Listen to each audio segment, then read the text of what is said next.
Ciao ragazzi, perdonatemi se non sto caricando video ultimamente, ma ho avuto problemi con il PC e con la videocamera. Il PC ho risolto, ma la videocamera mi sta rompendo in poche scatole. E credo che per domani riesco a risolvere il tutto, lo spero almeno. Comunque volevo parlare di una cosa, mi è capitata una cosa oggi. Non ero a casa, sul telefonino mi è arrivata una notifica, errore accesso a Google o una cosa del genere. Comunque subito immagino che mi hanno rubato la password e dico, mannaggia la miseria, ma chi è? Come... Niente, torno a casa per controllare meglio le cose e infatti era così. Non avevo più accesso al mio account di YouTube.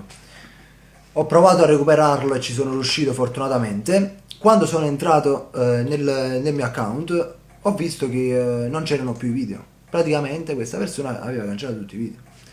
E voglio dire una cosa a questa persona. Tu che ti sei rubato l'account di YouTube e mi hai cancellato tutti i video, mo rispetto, a chi l'hai fatto?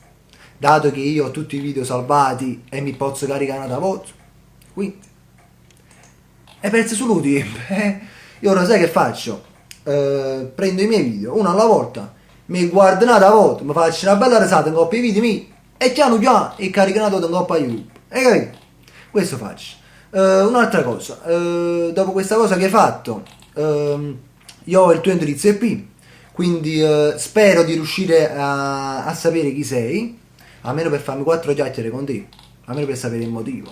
Perché secondo me il motivo si sa, è un po' di invidia, capito? Ma dal dottore, vedi che ti passa, capito? Tra coccoso, pinnola, capito? E niente, vai giù, che dire, al giorno d'oggi ancora questa gente. Capisci che non ti piacciono i video miei, ma non devi già guardare, va bene? Vai giù, vi voglio bene, prossimamente farò tantissimi video. Un tempo che ho congestato le camere perché mi sta schiattando in corpo, va bene? Ciao, vai giù, vi voglio bene.